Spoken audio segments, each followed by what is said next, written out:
Olá, tudo bem? Bem-vindo ao nosso alimento diário. Glórias ao nome do Senhor, louvado seja Deus por mais um dia. Passei num banho tosa, ó, ficou bonito o negócio e tá chovendo muito. Muita água, agora deu uma estiadazinha, mas muita gente já perdeu muita coisa. Alagou, invadiu casas. Eita, carros, e há poucos dias atrás eu fiquei preso também, meu carro também deu uma alagada, graças a Deus não deu PT, mas já gastei um dinheiro considerável que não tenho, mas Deus é bom. Estamos vivos, né? Vamos correr atrás. E lembrando de tudo isso, dessa água, eu me lembro de Cristo falando sobre Ele é a água da vida. Lá no livro de João, capítulo 4, ele fala muito sobre água em João, né? E a mulher, ele disse para ela, se tu soubesse quem lhe pede, tu me pedirias águas e eu lhe daria. Mais para frente ele diz, e se creres em mim, de ti fluirão rios de água viva. É rio, não é poça, não é poço, não é lagoa, é rios. Ainda vai no plural. Então presta bem atenção. Rio, ele jorra e a água vai descendo. Ela não fica parada. Se ficar parado já não é rio, é lago, é poço, é poça d'água que a gente vai encontrar muito hoje no Rio de Janeiro, chamado de bolsões d'água, onde um motorista desavisado pode deixar o carro e o carro ficar à deriva, ele perde a direção. Mas Deus está falando de rios.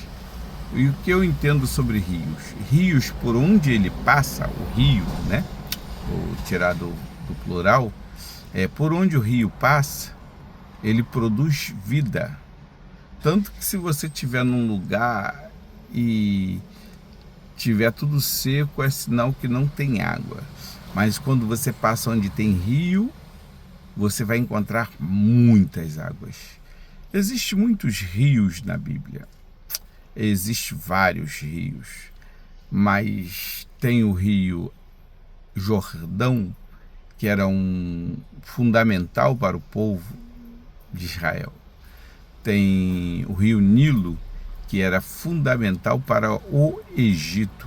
O Egito precisava de rio Nilo. Por isso era um afluente e eles eram muito ricos porque havia muita vida. Por isso que quando Moisés toca e transforma a água em sangue, está dizendo que o rio que eles acreditavam transforma-se em morte. Você entende isso? Então precisamos ser rios, ou rio. Precisamos passar na vida de muita gente.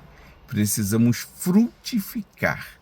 Salmo 1, o salmista disse que bem-aventurado é aquele que não caminha, aquele que não se detém, aquele que não se assenta, mas quando ele chega ele diz, ele será como árvore plantada junto ao ribeiro, ou junto ao rio, cujo dá seu fruto na estação certa, e as folhagens não caem, tem firmeza.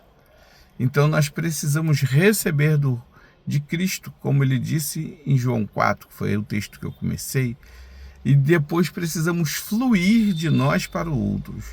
É tão lindo, é tão bom quando a gente encontra pessoas que são gratos a Deus pela nossa vida, que a gente consegue fluir na vida de alguém e aquela pessoa começa a frutificar, e muitas das vezes a pessoa está ali sedenta, seca, e você planta ela e ela perto de ti, você traz ela para ti e ela começa a fluir.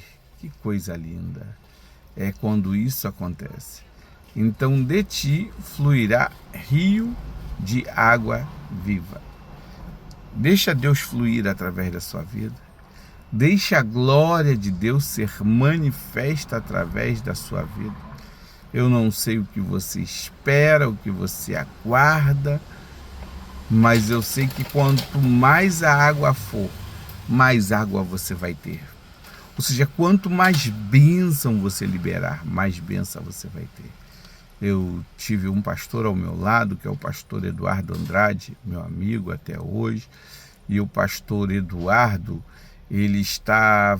me ensinou a ser liberal. Eu sempre fui muito preso ao dinheiro, muito, muito, muito. Eu cobrava em excesso, a pessoa pedia ou comprava alguma coisa comigo, meu Deus do céu, que desespero, eu cobrava, eu pegava no pé, tinha que me pagar e tal. Não agredia ninguém, que eu não sou agiota para ficar agredindo ninguém, mas, poxa, eu ficava muito chateado.